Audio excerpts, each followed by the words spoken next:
So the site formerly consisted of a number of residential and commercial lots, as you'll see in the screen, including the Morwell Squash Club, and then it was consolidated into one lot as part of the Govhub development.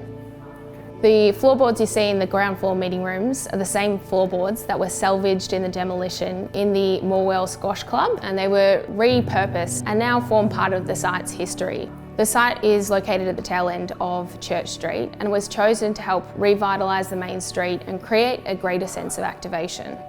So the traditional owners of the land is Glawak, Gunai Kurnai Land and Waters Aboriginal Corporation.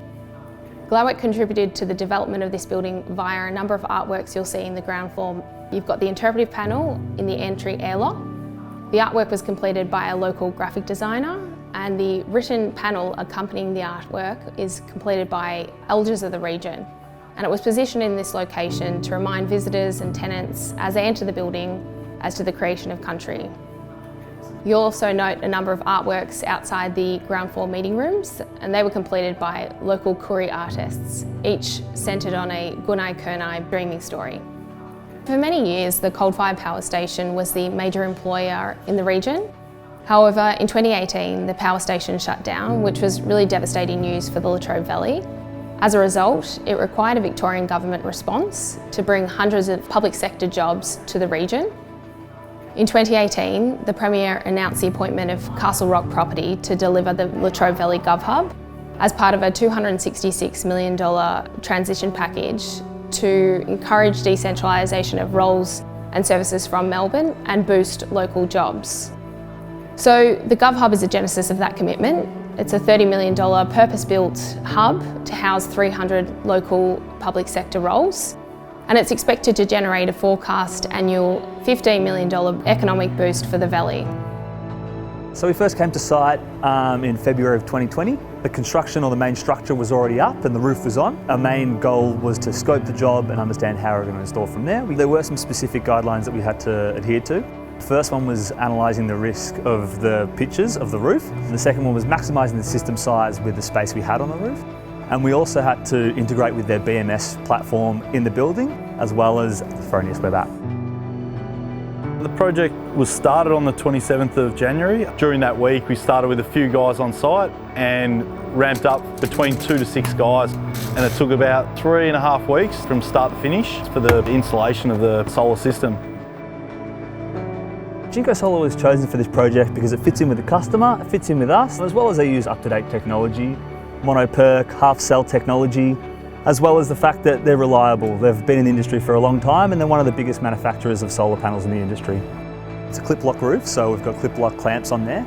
So we chose Clenergy for the mounting system on this one. We had to actually engineer the system specifically for this roof. We're up a bit higher here, and through Morwell we do get some extreme winds and some weather.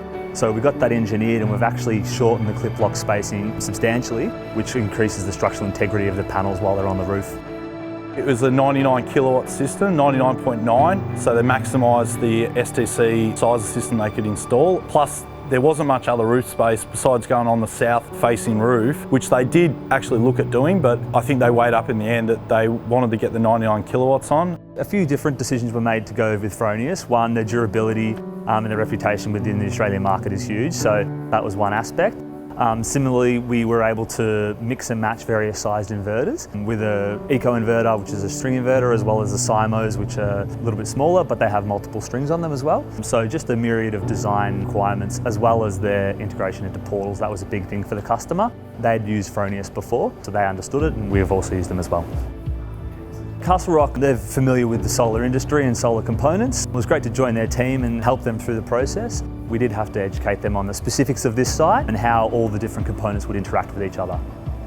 With a system like this, with these buildings, to get the most out of it, they've put the extra inverter in to maximise the roof, and that just makes sense for the customer to spend a tiny bit more to get more performance, and the payback is huge for them because some customers are short-sighted and will only go with the 3 inverters in this scenario, and they don't maximise the 99 kilowatts of panels that they've put on the roof. So in putting the extra inverter on, they'll get the best bang for buck basically for the system. We all know construction of buildings has a huge impact on our environment. So Castlerock take a very firm approach to sustainability. It is at the forefront of every one of our designs, where we look to achieve a 5-star neighbours rating, 5-star Green Star, introducing as many sustainability principles as we can, including the installation of solar panels. In fact, the majority of our buildings have solar panels installed on the roof, as we see firsthand the benefit this provides. Not only does it improve the building's energy performance, but it ultimately helps to reduce the tenant's operational costs. For the landlord, they want lock people in for longer time, so if they can offer a cheaper power over the future of their tenancy, it's a win-win for everyone.